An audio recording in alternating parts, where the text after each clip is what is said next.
Hello guys, and welcome to a new Steel Division video today by me, Vulcan. Today I have for you game 2 of a best of 3 between Lightrare and YueJin, and this time round we're going to be seeing a swap of factions. YueJin going to be playing on the Allied side with the 1st Panzer and Lightrare on the Axis side with the 9th Panzer, and this is of course round 1 of the Great Paradox Tourney. So this is Sainte-Mère-Église, and in general, I don't think either division really has the advantage going into this one.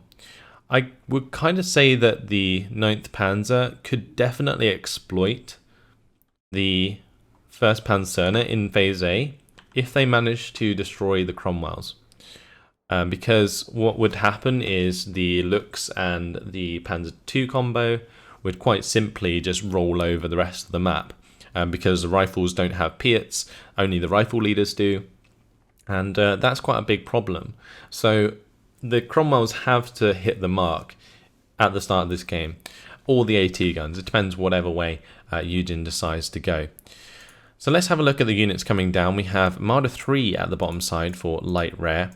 Now the Marder 3s could be a nice choice, but I'm not entirely convinced because both the Cromwell 6 and the other Cromwells can kill that quite easily. It's things like the Lux and the Panzer II, Befehl Panzer II and the Panzer Is that you're really going to be wanting to rely on in this map, especially around these orchard areas where line of sight gets pretty restricted. Yes, if you can get that Marder down here to the bottom side and get the 1200 meter range, then fair enough. But that's like one place in the entire map where the Marder 3 is actually useful. And if you don't manage to get it that far, and a Cromwell comes down here and engages you at close range, I reckon the Marder 3 would lose out. So there's that. Either way, we have Panzer Grenadiers here. We also have the Command Infantry, of course, and a Recon Squad. And then on the top side, there is the Opel Blitz with more Panzer Grens and another Kubel with Command Infantry and a Panzer II Lux. So yeah, I like the Lux on the top side. That works out quite nicely. For YueJin, we're going to be seeing a bunch of infantry pushing into the town. 3 units of rifles with the command carrier there. We also have the Cromwell 6 on the bottom side, accompanied by 3 more units of rifles, a command or a Zwiadowski unit most likely, which is the Recon, and a command infantry with the command carrier, and also an AT gun there as well. In the top side, Staghound being brought in. Interesting to see one of those being brought in at the start, but very fast and quite useful for flanking maneuvers, accompanied by 2 rifles and a command infantry, of course. So it looks like both sides have pretty much got down their starting units. I'm just going to say in general, I'm kind of disappointed we're not seeing more Panzer II Lux, because I feel like that's, again, where you can exploit the 1st Panzer quite hard. It forces the 1st Panzer to buy in Cromwells, and if they don't, they lose. It's pretty much as simple as that. But it seems like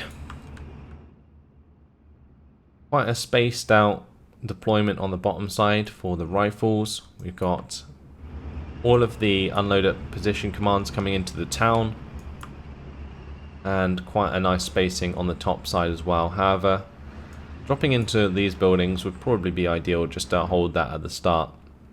So a +1 already for Lightrare, which is a good start for him. He's making the ground on this bottom side where his road leads down that way.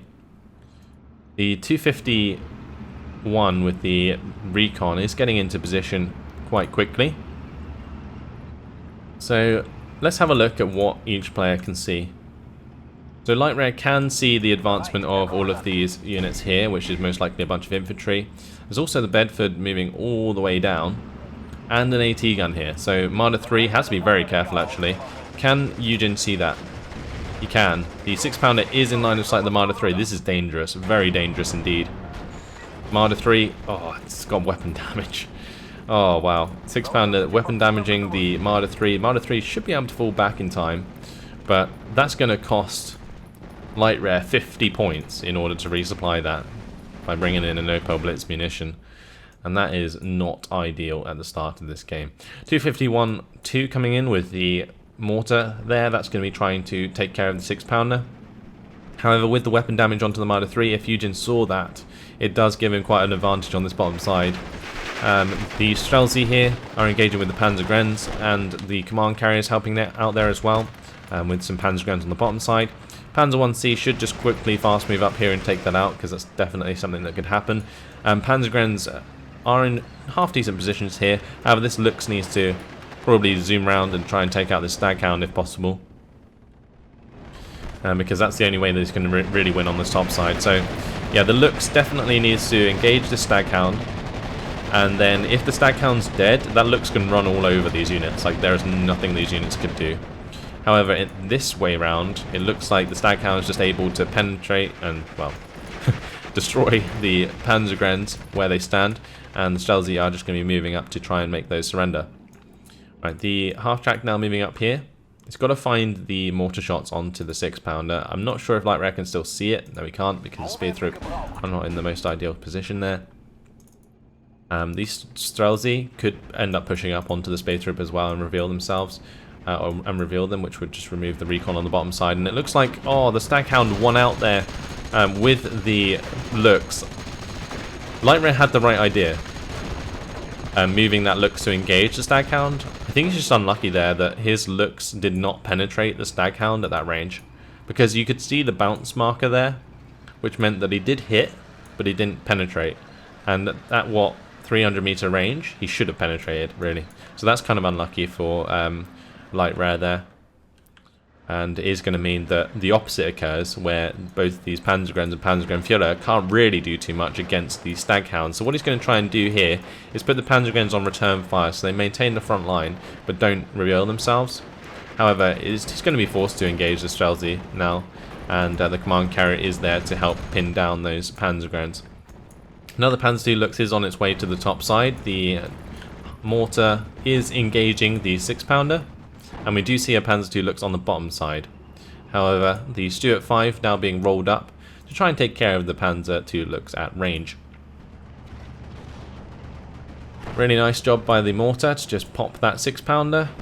In the town, things aren't looking good, however, with the Strelzy really encroaching upon the Panzergrenz. Like 3 squads on 1. If that Strelzy moves forwards, that's going to be a very dead Panzergrenz very quickly.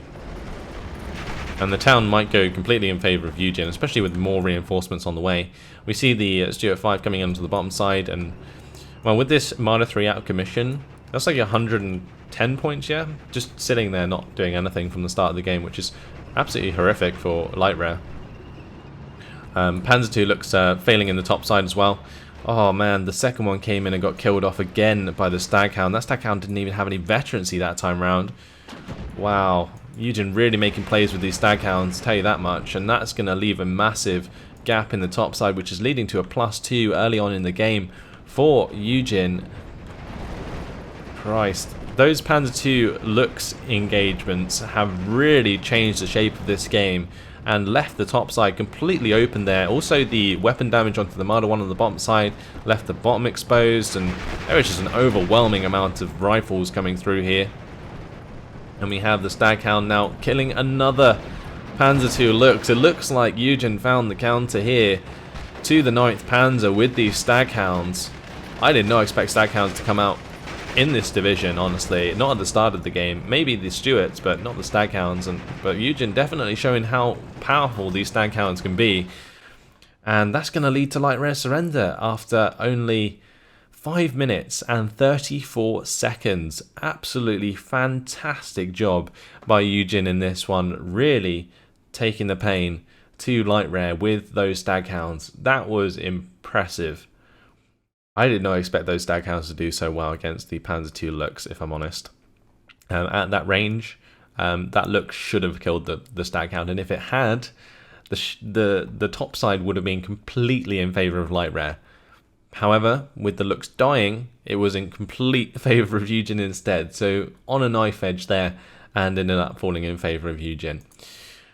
So the kills there, this is the important one. The Staghound at the top side, slaughtering the Panzergrenz and both those Panzer II Lux.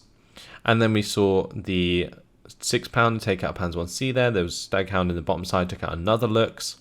And also, of course, the weapon damage onto the Marder 3 that obviously isn't shown here. And then the losses. It's quite simply just pounds 1C taking out a command carrier and the half-track popping the 6-pounder. Other than that, no other kills for Lightrare.